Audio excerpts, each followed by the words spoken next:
Welcome to Wellthy Living Conversations. I'm Lisa, your host and founder of Wellthy Living.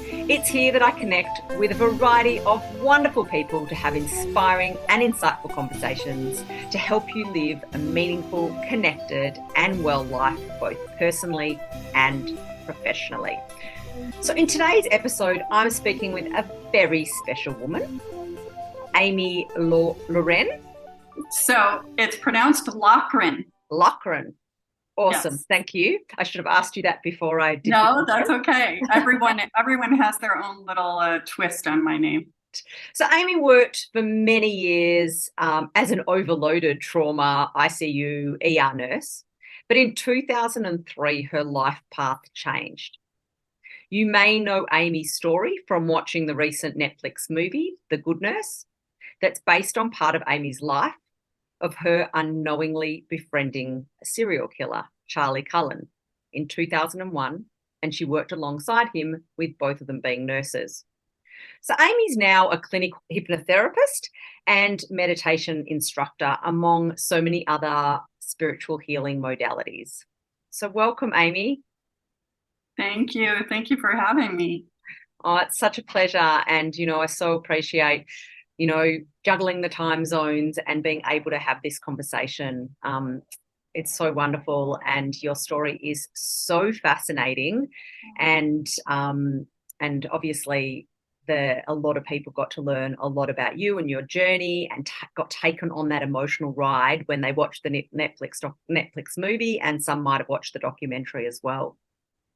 So maybe in summary, can you share what took place between 2001 when you met Charlie and 2003 when you helped him be put behind bars? So take us through your friendship, your vulnerability, the betrayal. Well, Charlie Cullen was an excellent nurse.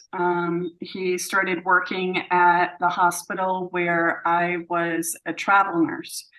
And when we first met, it was just that immediate kind of bond where we trusted each other. We had each other's backs. We were clinically on the same level. I love brilliant people. I also love very shy people. And Charlie was both. And I really kind of looked at him as a mentor. He was a really good teacher. He was a good communicator. And he was also very funny. So he laughed at all my jokes, which immediately made him one of my best friends. And we actually changed our schedules a little bit so that we could work together as much as possible. And during that time, I was a single mom, and I was very, very sick. I had been diagnosed with cardiomyopathy, and I was struggling physically, but if I didn't work, I was going to lose my health insurance. And Charlie was one of the only people that knew that.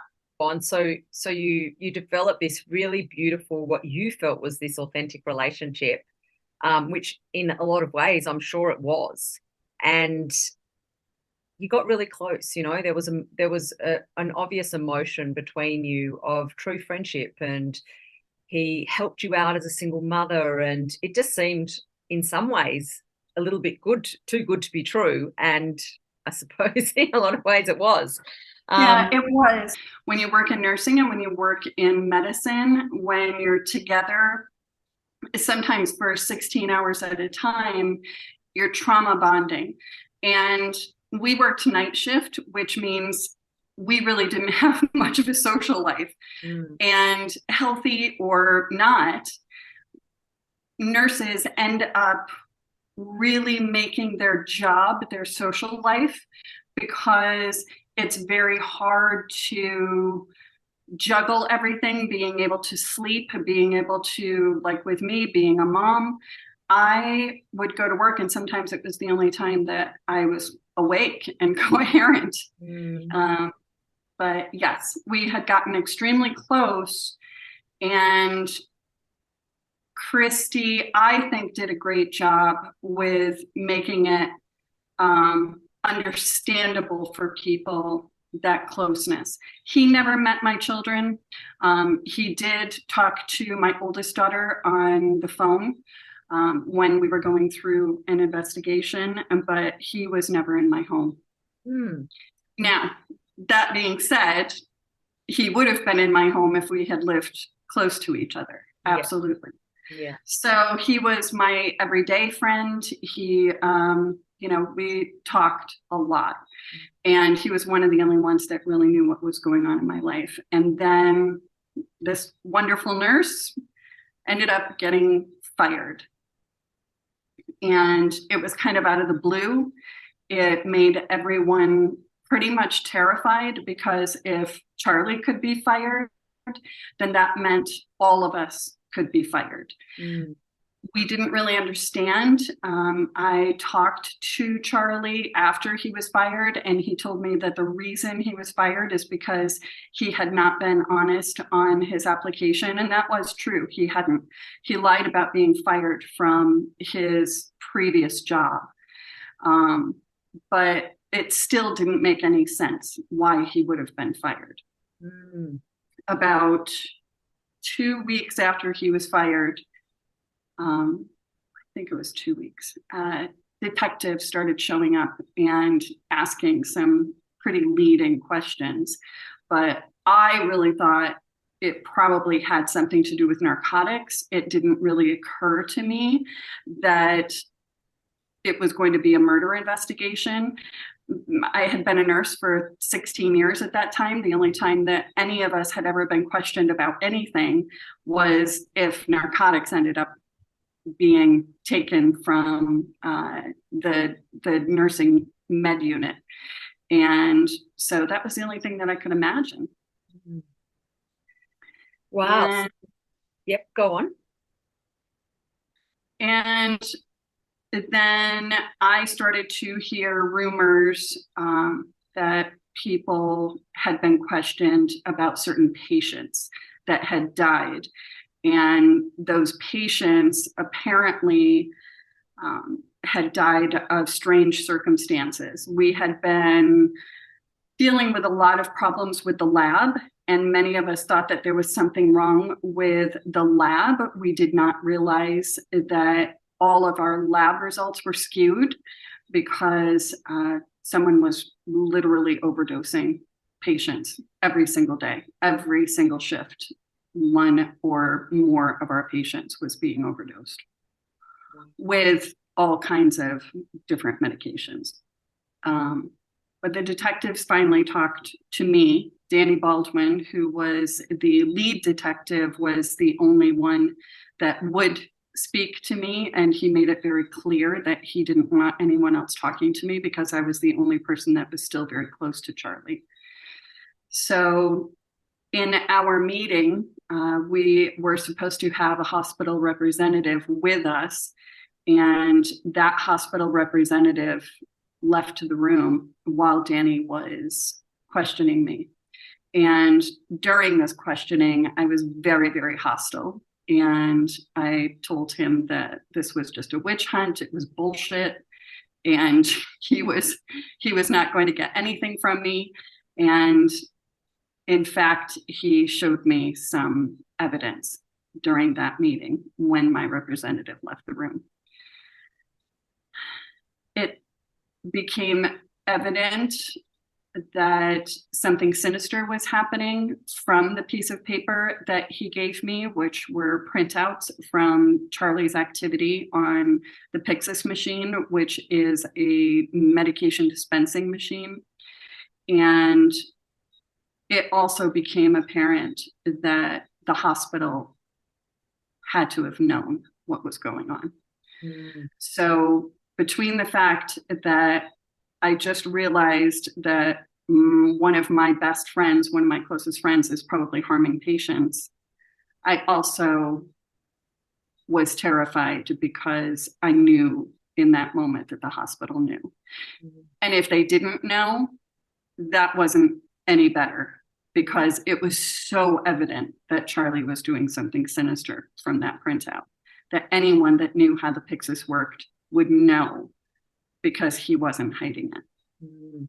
So when you were sitting in that room, I mean, there's a few things that you know, especially now going on more of that spiritual path and spiritual healing stuff, where you've got to go and go, well, things happen beyond, you know, sometimes not just a coincidence. There must be looking back and going, isn't it strange that I'm the only one, the one that's closest to him, and the administration gets called out of the room at that particular time. So, you know, that must in itself be, wow, that's, how did that all happen as a coincidence, you know, for you to be him to be able to show you that paperwork because she left the room. So that must have been quite strange to And look back on. also the fact, Lisa, that Charlie lived in Pennsylvania. Mm. I lived in New York. I was 4 hours from that hospital. Charlie was well over an hour, I think an hour, hour and a half to that hospital. The odds of us ever meeting, let alone the odds of us working together, the statistics are astronomical against us ever having met. So there were a lot of divine synchronicities at play there, a lot. Wow. And I mean, you mentioned the word trauma bond before. So obviously, are you thinking that in some way your relationship was that trauma bond, and you both had a lot of growth and lessons to learn from that experience? Like it was meant, I mean, nothing like that is, I suppose, meant to be, but there's always obviously opportunities. But how did that feel? Like, I mean, just hearing, were you shocked straight away? What went through you? Take me on a little bit of that journey, because it's just mind blowing to Well, even consider being something in that experience. something had occurred before that. So all of this was in October of 2003. February of 2003, I collapsed at work, and I ended up with a pacemaker. I ended up with having to have several procedures, and was diagnosed with cardiomyopathy. The night before I went in for those procedures and for my pacemaker, I dropped both of my daughters off at a friend's house, and I was then flying to Ohio, to Cleveland, to talk about getting these procedures done. And I dropped them off. I wanted them to see my face as being very happy, very excited. I wanted it to be a moment in time that if I did not survive, I wanted their last memory of me to be happy, and I wanted that burned into their memory of how much I loved them, and that was it. So I left. I was excited. I'm so happy that you're going to be hanging out at your friend's house. And I drove out of the driveway and just lost it, just started doing the absolute ugly cry. And I said, okay, universe, God, whatever you are, whatever this is, whatever this energy is in the universe, if this really is my wake-up call, that I am not paying attention to what my life is supposed to be, then wake me up. I'm awake. I will listen. Shake me. I was doing the bargaining phase, but I meant it. I meant that I would stay awake and that I would pay attention and I would follow whatever I was supposed to be doing. And I did survive, obviously. And that day, when he showed me that paperwork, that is what went through my mind. Wow, That I'm getting went through my goosebumps. mind because I was like, holy shit. Like, this is not a little thing. This is my moment. And the procedures that I did have, my pacemaker, everything that I did have had not worked. I was going to have to go on the transplant list. So I was like on my way out. I had been given a very, very poor prognosis. And so when the detectives asked me to help them, my instinct was absolutely not. I'm not putting my life on the line right now. I can barely make it to work. I can barely be a mom. I am not going to put myself through this kind of stress. And then I remembered that moment and I said, well, if this is what I'm supposed to be doing, I just have to follow it. I have to follow this. I am being given an opportunity. I need to follow this. Yeah. Amazing. You had so much to lose, like you said, your career and your family and your health, and yet that whisper that says, do it anyway, risk it all, do it anyway. This is the message. Yeah. Wow. So did you have a lot of, when that came, was there a sense of grace and ease through that, or was there a whole lot of mind chatter and no and yes and inner critic and you can do this, no you can't do this, and there's fear? Or was there just this courageous confidence that you knew you had to take the inspired action? I absolutely knew that I had to be a part of it. I had so much anxiety about it though. Like I couldn't sleep. I was having a hard time eating. I was having so much anxiety because I I was actually extremely concerned about losing my job. I was also so sad because I had just lost this support system at work. I didn't know if I could do this without my partner because he was helping me. Mm. And I really had someone to rely on. And now all of a sudden I'm completely alone. Mm. And I was terrified every minute, but there was never a moment where I thought I can't do this. I just thought, how am I going to help the detectives? How am I going to find a way to still be a mom and also protect myself from the hospital? Because it wasn't just that I was worried that Charles Cullen may be actually murdering people outside the hospital, because we didn't know. Mm. I knew that he had been arrested for stalking, and we weren't certain if my actual life, that my life and my daughter's lives were not at risk. Mm. And so did you speak to your daughters about it before making the decision? So the detectives came to see me at my house and showed me a lot more evidence. During the time that they were in my home,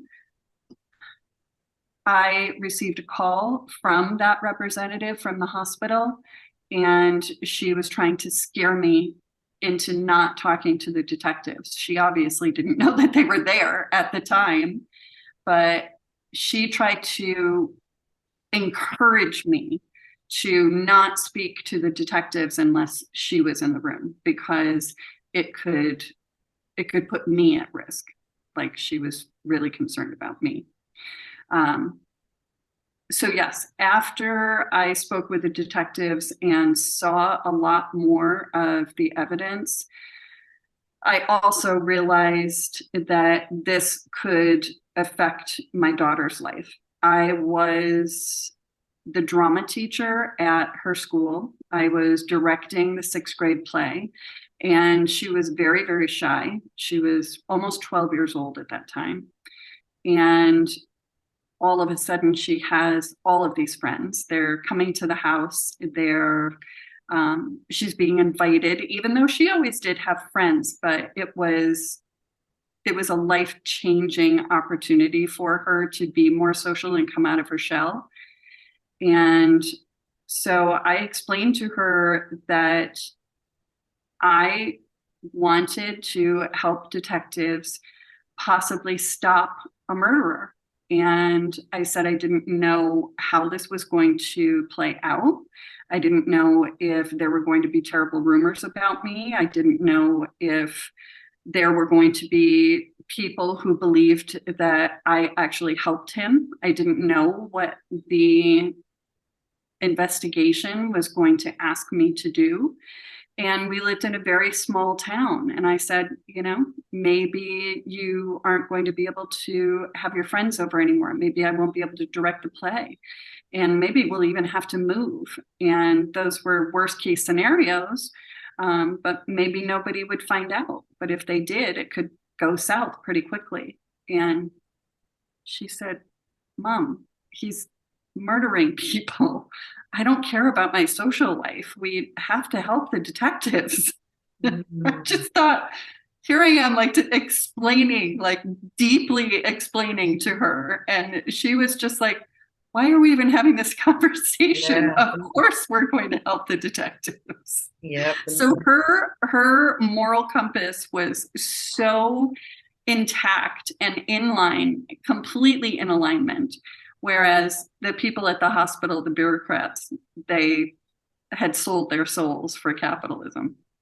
Isn't that interesting, isn't it? Like this 11-year-old daughter has more moral Yes. attitude than like the responsibility, someone who's responsible for hospital risks to Yes. patients. But it is interesting, isn't it? Because they're at an age where they're not really exposed to all of the other things that are going on with the world and all the different decisions. They're just like innocent and out the mouth of Yes. babes. But that just Yes. shows how important it is to be connected to our values. And at that age, it seems so much easier. And as we get older, we seem to disconnect to the values because we're so busy, we're so overloaded with so much going on that sometimes it's really hard to stop and go, what is actually most important? Yes. And for you, that must be part of this incredible journey of coming back and really connecting to your values, because making that values-based decision right then for you must have been so hard. You had so much to lose on just the career and the life of your family and and your health and your stress, but you also developed this really strong relationship with someone you seemed to have a lot of love for, and now you were in a way betraying, even though he had just completely betrayed you, but he wouldn't have seen it like that because he wasn't doing it directly to you, even though he was. And when you care about someone in that way, your initial instinct is to protect them, at least for me. Yeah, I wanted to absolutely. protect Charlie. And yet, I also knew if he's hurting people, there is something so deeply wrong with him that he was hiding this. And just, my gosh, I held secrets. I had had a very, very challenging childhood. And when you hold on to those type of secrets, it just causes this intensity of shame and just weirdness about boundaries. So I was thinking about how he was a child once. He was hurt once. And I didn't have anyone to protect me. So my initial instinct was to help him. And I had to really pull myself away from that initial instinct and say, this is a person who, yes, I care for him and I know that he has this darkness, but it doesn't mean that I'm not going to hold him accountable. And I think that is also where my own boundaries changed, because my family protected my abuser. My family, who should have been protecting me as a young child, protected the idea of family. And it was very similar to the way that the hospital was protecting itself. And it reminded me of that same dynamic of how can they possibly not protect the patients who are the most vulnerable? That's it. It's their job. And what I realized is that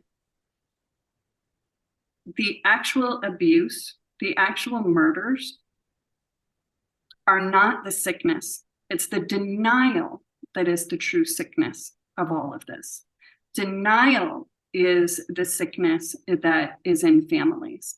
You can kind of get through everything when you bring things to light, but it's that denial, that pushing down, that that changing of reality, telling people that no, this didn't happen. That's the sickness. That's the illness. That's the darkness. And that's where I went up against the hospital. That's where I went up against myself and challenged myself with knowing that this person, I can still care for this person and hold them accountable. And that's where my family went wrong. They could still care for that person, but he needed to be held accountable, and they didn't do that. And now I had an opportunity to do that, and I was going to do it. Wow, there's so much in that. It's amazing. And isn't that so much of the challenge that so many humans have, isn't it? That how do you balance still caring and loving and being compassionate and kind, because that's what people ultimately want to be, and still have boundaries and still hold someone accountable. Yeah. And it is such a tough balance I know for me, I found that balance tough. Most people would say at some point that they find that balance tough because it takes also so much courage, and you have to overcome the fear. And there's always going to be a fear of consequence and we don't know what the consequence is, but it sounds to me that you're able to find some place within yourself where you were giving him a sense of freedom, which was your love and care and kindness to him by getting him to speak and release. Yeah, Lisa, and that really is what all of this is about. Is I was so grateful for the way they portrayed Amy the character and Charlie the character on screen, because I could then see it in front of myself. I knew these concepts, I knew what I had done, but to see it concretely out there right in front of me, I was able to then give myself that, just feeling proud of myself for taking those steps. I didn't feel proud of myself at the time. I felt like I had betrayed my friend. I felt like I had done something wrong. And I know that it was attached to that feeling of me being the person in my family who said, no, this is wrong, and then being punished for it. It was very similar to that. And all of that weird guilt and shame that was tied up in all of it, and then having to keep it a secret. Everything that I did with the detectives, I had to keep that a secret. I couldn't talk about it. So once again, here I am holding on to this secret. And instead of burying all of that, I decided to go on this intense spiritual journey to figure out why I chose this part, this journey, this particular theme in my life to heal, to discover. And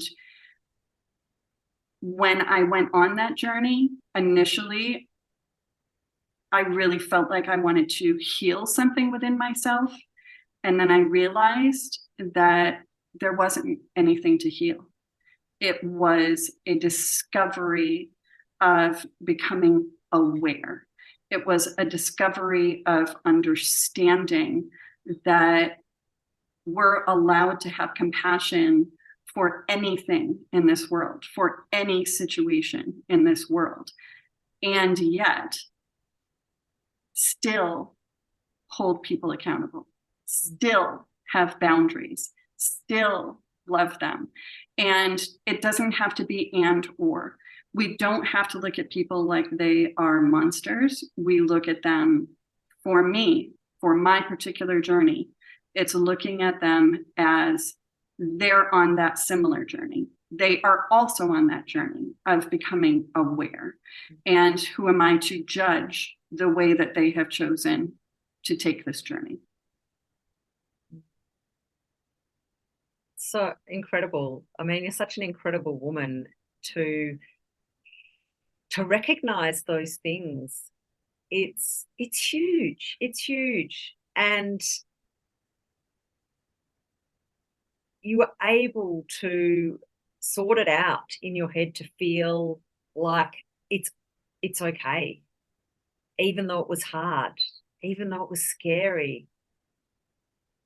You were able to take the risk and do it anyway, and feel those uncomfortable feelings, which so many people aren't. And then within it, break that, I suppose, intergenerational trauma. Like you were and you've got daughters who now can look at all that, and they don't have to go, hopefully, through those. They'll go through different journeys of things that they have to rectify. But that one is broken now. Yeah. Mm-hmm. Incredible. It is. So how did you were betrayed by your friend. Then you took on that feeling. Then you took on that, like, and owned it. Like you were the one who was betraying. Did you ever see it and fear that the detective was going to betray you? Like you just were so trusting still after this whole situation where you believed and trusted and gave your all, and you see stuff and then you trusted again. I have to say I didn't care. Yeah. I know that sounds odd, but I wasn't really concerned about the what if. What if the detectives are actually trying to set me up? What if, and people have asked me that, and I just didn't care. It didn't matter to me whether I trusted them or not, because we were a team. We were a team, and we were going to put Charlie Cullen behind bars. I felt close enough to Danny Baldwin and Tim Braun, the detectives on the case, that they showed me over and over again that they were trying to protect me. But I also knew that they were going to do the right thing. And the fact is, they're detectives. What if they did find out that, what if there was something behind the scenes with me and Charlie? Of course, they were going to have to do something to try and discover that. That was their job. So trusting, I don't look at trust in the same way that I used to. And I don't think that I look at trust in the same way that other people do anymore. Because to me, it has nothing to do with the other person. It has nothing to do with whether a person is going to do something to me. I look at literally every situation as, why did I call this to me in this particular journey for me to figure this out and to just experience it? Mm-hmm. I have my belief system, and it has been through not just Reiki and reconnective healing and timeline quantum jumping. I have also, done other things to really try and discover something deeper within the universe. And one thing is that I have studied and read thousands of near-death experiences. And a common theme is that this is a playground. This is an adventure. This is here not necessarily to learn, literally to experience. Mm-hmm. And I called it to me to experience being a serial killer's not just friend, but a serial killer's confidant, and also the person who gets to say, I put a serial killer behind bars. And that's pretty freaking cool. Mm. I mean, it's kind of cool. Mm. And I'm grateful for that experience. Yeah. I also know how hard that is for people to hear when they have gone through very traumatic things. People don't want to say that they've called certain circumstances to themselves. And I understand that, because it's hard to say that someone else's experience that could be so intensely traumatic, that they have to take responsibility for that. They see it as life happening to them. I know that I did. I know that there were many times in my life where I said, why me? Mm-hmm. And I don't want people to feel that I am looking at them as if they deserve to have some type of traumatic thing happen to them, because that gets all misconstrued. That gets all tangled up with other people's experiences. And I can just tell you that my journey, the way that I understand things, the way that I'm processing things through studying Buddhism, through studying near-death experiences, through studying quantum physics, it's the way that I am processing it. It doesn't mean that other people need to process it the same way that I do. Mm. People are going to be on their own journey. If they believe that something happened to them, like for instance, for me with my cardiomyopathy, I don't know why something like that would happen,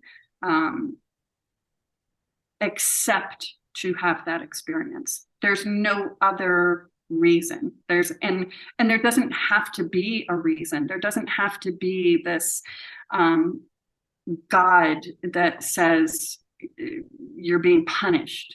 Mm-hmm. There doesn't have to be a true spiritual reason for it either. It is just that this particular light being that is riding in this body is now experiencing something that is called cardiomyopathy and what that means. Mm-hmm. So that's my belief system. I have gotten to this belief system because of things that I have experienced, but others don't have to believe or see things the way that I do in order to enjoy their lives. I think that's where a lot of spiritual healers and spiritual teachers tend to go a little sideways, because they believe that because a certain modality has helped them, that it means that that particular modality is right for other people. And it's just not true. People will be on their own journey to find whatever is right for them. And I found that with some spiritual teachers that I had worked with, that they became so entrenched in their particular modality that they couldn't see beyond their modality. Yeah. I know I got kind of off on a tangent. I just know how painful it was for me when people would say things like it was meant to be. Mm. Well, what does that mean? What does that even mean? Yeah. So, and I think that that's really important to clarify all that. And thank you for sharing and going off on that, whatever tangent you think you call that. But I don't think that it's a tangent, because I think it's really relevant and it's important, because these are big things that are life-changing experiences. And when trauma seems to be attached to the life-changing experience, which it most generally is, there's a particular event that takes place that then changes the pathway.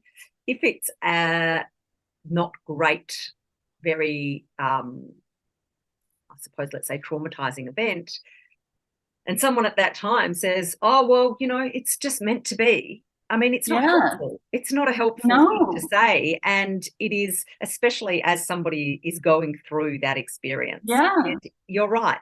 A lot of people within the spiritual teachers or similar do often say things like that. And whether there may or may not be any truth, or maybe it could be worded differently, it's just not helpful. And people No, have to it's come to not. those things. I mean, you talk about belief systems. I think, they progress as we process, as we Yes. experience. And for me, in this particular moment, at this particular time, my belief is not necessarily in the thing that it happens for a reason. It's meant to be. It's Right.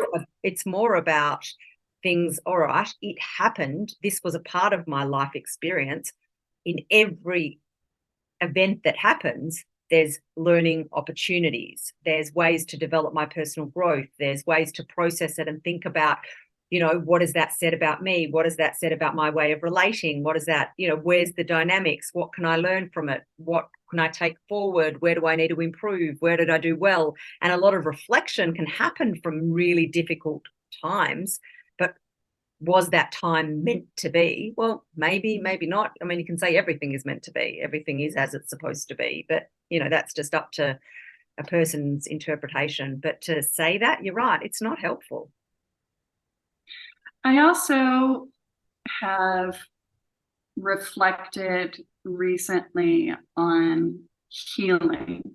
Mm. And I think we have become, as a society, as a culture, very focused on healing trauma. And yet, to me, saying that you're healing something, and I understand that it's seen as a wound, a mental wound. I think it's more about progressing rather than it is about healing, because we're not broken. Mm. It's it's as if we need these diagnoses now to be able to explain behaviors. And so many people have been asking me what I believe Charlie Cullen's diagnosis is.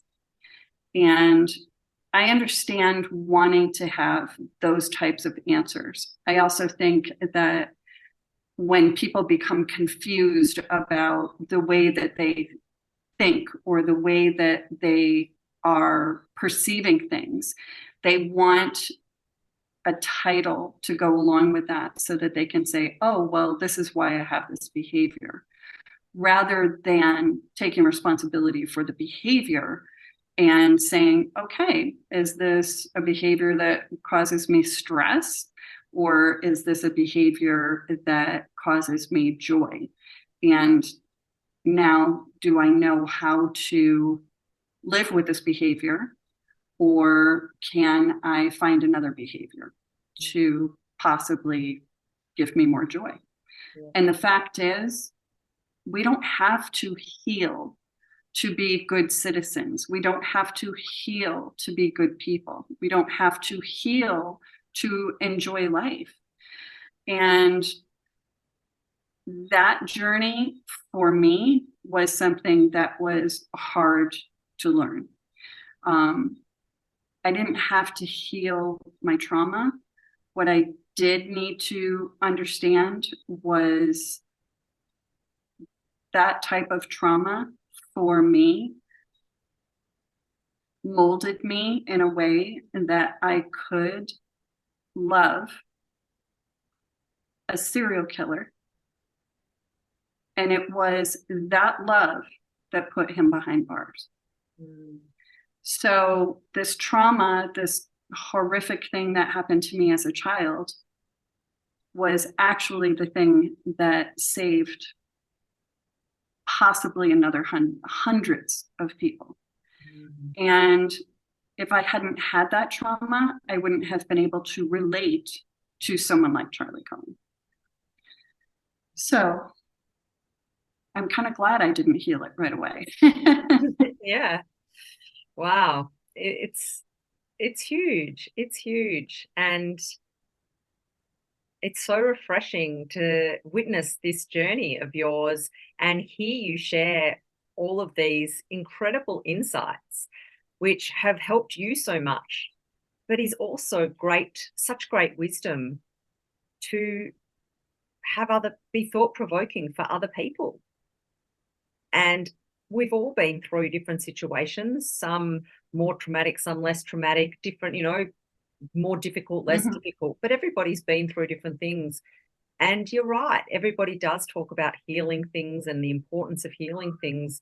And maybe it gets healed, not like from, like in your situation, I suppose, tell me if I'm not interpreting this right, but from my understanding of what you've shared, you didn't necessarily heal it. You just took the qualities, it just made you who you were as the personality qualities that you had, which were able to give love, which then were able to take you on the journey, which put him behind bars and, working with that detective to, have that care and hold someone accountable. And taking that action was actually your healing. Mm-hmm. So it wasn't like you had to sit through all this specific healing to do it. It was actually just Right. living life and being Right. yourself Right. and being your character, however that character developed over the course of your life, Mm-hmm.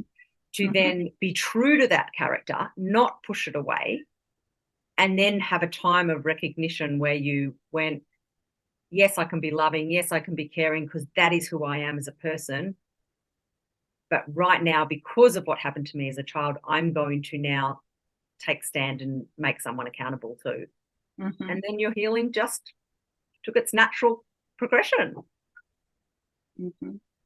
So yeah, there's a lot of great wisdom in that for so many. And Mm-hmm. obviously me hearing that, there's lots of things I can probably take away from that as well. So yeah, thank you for those really good insights. And it's incredible, when you really go through the layers and sort of break it down, there is so much in there.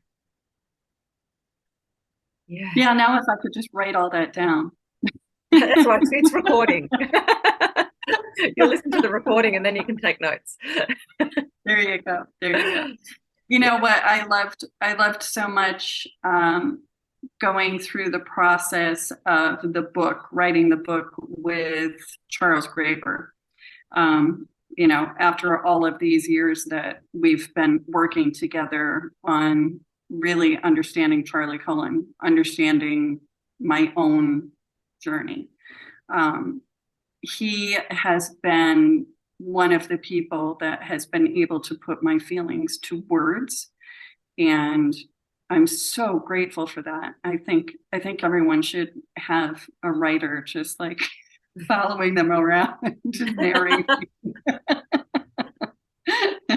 But Charles Graeber, he's definitely a brilliant writer, and I'm so grateful for him delving into the emotions of who Charlie Cullen was and the emotions of our relationship and how they ended up being able to bring that to the screen. It was a really cool process. Have you had any contact with Charlie since he's been locked up? I saw Charlie in prison a couple dozen times before the book came out. He did not know that I was a confidential informant until the book came out. Oh, wow. So once that happened, everything changed. And so he has not answered my letters. And that's okay. That's all right. Um, I didn't get the answers I wanted anyway. I wanted those answers too. I really wanted to figure out who he really was, and I didn't get the answers. Mm. Do you feel like one day, is he behind bars forever or is he coming out? Oh, he's serving like 400 years or something like that. It's like, Right. yeah. Um, so Charlie Cullen, what I have finally understood through all of this is that he wore a mask, and that mask was being my friend. I think he genuinely cared about me and the way that he could care about me.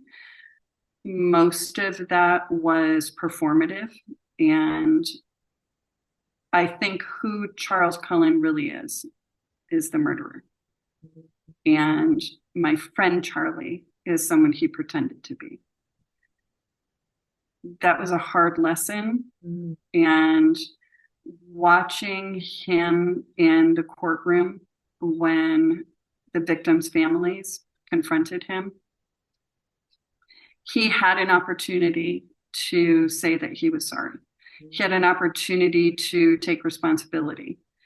And instead, this egomaniacal, just angry human was sitting there and refused to even make eye contact with these people.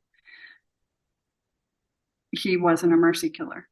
I wanted him to be a mercy killer. He was not. He enjoyed murdering. He murdered hundreds of people over the course of 16 years. And he did it in a way that was unmerciful and terrorizing and torturous.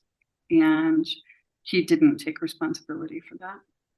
That is a very, very challenging person who stated in a performative confession that he wanted to help people cross over, that he couldn't see them in pain. That was just a lie. It was a lie. I don't think that my friend Charlie ever actually existed. I think that there may have been a piece of him when he was young, but the friend I thought I knew, I don't think he existed. Hard. Was there any part where you look back then and do you put it like you trusted him, you were blindsided? Yeah. And did you go through a journey with that blindside that sabotaged yourself and your own ability to have discretion and see people through their mask? Or did you just see him as this masterful mask wearer? I was quite delusional in my belief that because I was groomed very early on by a monster. I thought I could see monsters. I thought I would know a monster. I thought that I had some type of a superpower, that the only way that I could move through life was to hold on to that belief that I would see another one coming. And Charles Cullen allowed me to let that belief go. I think it was the only way that I could feel safe in life, was to have that delusion for many years. Mm. And what I realized through Charlie is that I didn't need it. I see only the light in people. I see only the part of people that shines in a way that we are all connected, all of us. And that's my superpower. It's not seeing monsters, it's seeing the light in people. And Charlie taught me that. Beautiful, beautiful. Yes. What a story. What a story. Unbelievable. Thank you so much for sharing all of that. And it's such a beautiful spot to actually end on, even though I wanted to ask you one more thing. I'll ask you anyway, and maybe we'll cut it or we won't.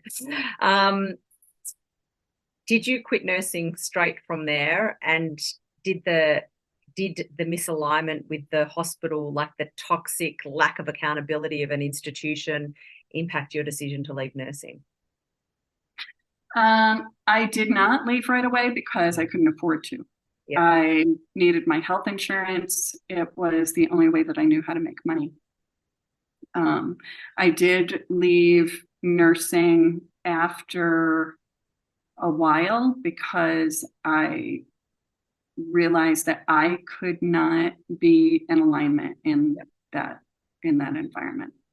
When I left, I got myself in alignment and I was able to go back and help other nurses stay in alignment, and not in a punitive way, in a way that I could mentor them. I could show them that we could be loving in ways that I think we started to lose in healthcare. And I think that all of us in healthcare understand that it is broken.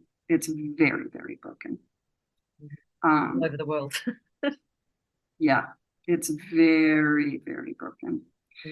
But there are wonderful nurses. There's wonderful people in healthcare, and absolutely, I'm so grateful for them. But we've got a long way to go. Yeah. I mean, it's not the people. We've got wonderful people working in a broken system that's been oppressive for a long time. Yes, absolutely. Absolutely. Which is a whole nother conversation. I know. That's like years of conversation. Yeah. Oh, thank you so much, Amy. It's been so wonderful to really break this down, have you share the story, the suspense and the fascination of this story. You know, everybody likes a fascinating story. And like you said, you know, it's cool to say, you know, you put a serial killer behind bars, you know, it is cool. What a legacy. But, you know, there's so much beyond that. And we've been able to really talk about some of those things within this conversation and really pull back the layers and see how many gold nuggets there really are in the learning and the growth of individuals from what you went through in your process. And that is the power of storytelling and the power of sharing. So thank you so much. Thank you so much, Lisa. I loved this. Oh, good. Thank you. So if people want to learn more about, I know, you know, you're doing a lot of more spiritual healing modalities now. And if people want to connect with you and learn a little bit more about what you're doing now, or even just read your blogs or read your book or something like that, where can they find you? Well, I can tell you that probably the best thing to do is follow me on Instagram. I have decided to just really show my journey and just be very wide open on Instagram. I'm Amy the GoodNurse on Instagram. I do have a website, and I really only do workshops, and I do private workshops. I don't really do a lot of one-on-one. I will do one-on-one, but I find for me, I can't seem to do things over Zoom. So if you want to fly to wherever I am in the world, I'm happy to work one-on-one. But I'm not one of those practitioners that can do it over Zoom. Yeah. So quantum healing for me has to be kind of one-on-one together. Yeah. Physically. Yes. But, you know, just reading Amy's book or just following her journey is really, as you can see from this conversation, she has a lot of great insights that you may be able to be inspired by and take your own inspired action in your own lives. So yeah, definitely follow Amy's Instagram handle. And if you've enjoyed this episode, please share it with your friends and consider subscribing to the Wellthy Living podcast on iTunes and on YouTube. To find out a little bit more about my services, you can connect with me through my social media channels or through the Wellthy Living website. So www.ellthy, then living.com.au. So until next time, remember, connection is medicine.